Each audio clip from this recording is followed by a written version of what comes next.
is a 1962 Lark in regal trim. I purchased it, or I should say my parents gave it to me for my graduation way back. I've had it for 18 years. I'm somewhat of a style fanatic.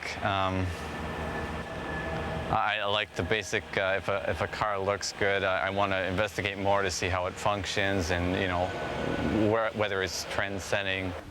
I like this car. I like the European styling it has with it, and I especially like it because it's a Studebaker. I find Studebaker very innovative, and their styling, their safety advances throughout the years, and their performance as well.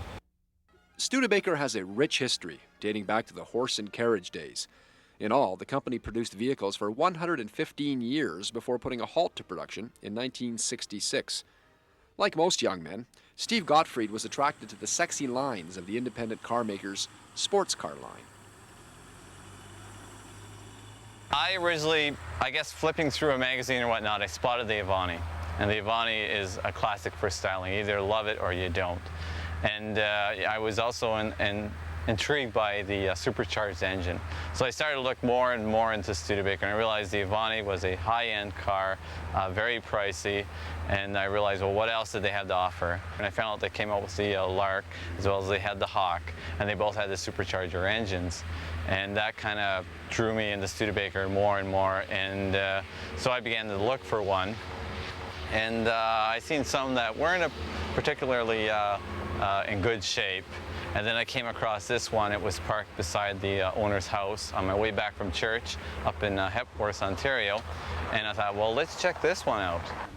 This interior is what Studebaker called, color-wise, is called Banner Blue. This interior is the regal trim level, not the custom. This is a higher end trim level. These seats are individual reclining, and as the seat moves up, it aids the people who are shorter so they can see over the dash as well as the front of the car. The passenger seat has a headrest as well to aid in comfort and whatnot. Also unique about this interior is that it has a sky top with a lovely handle, and you can just open the roof and it folds back.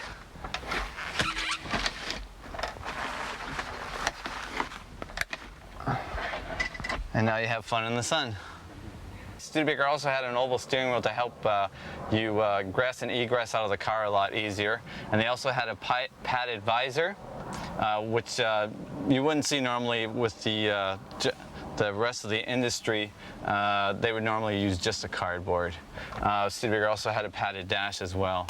That was optional on a lot of other makes.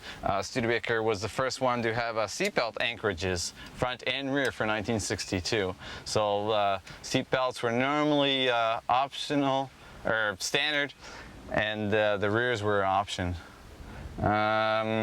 Also has an original Studebaker Kleenex dispenser. And you lift it up and you can put whatever you need, whether a pen or comb or whatever, at your dispense there. They had the slogan, compact without compromise, and I really believe that was a good slogan, because if you compared it to the other compacts of that year, I think the Lark was a supreme automobile. This is actually a frame, a body on the frame. With the other compacts, they had a unit body. Also, it had more space inside than the other compacts. They started off at a base range, and then they worked their way up with options, of course. So it was basically a family man's car, but you could option it pretty much tailor-made to your likings. The best thing about owning a Studebaker like this is probably, for me, it's just that right shape.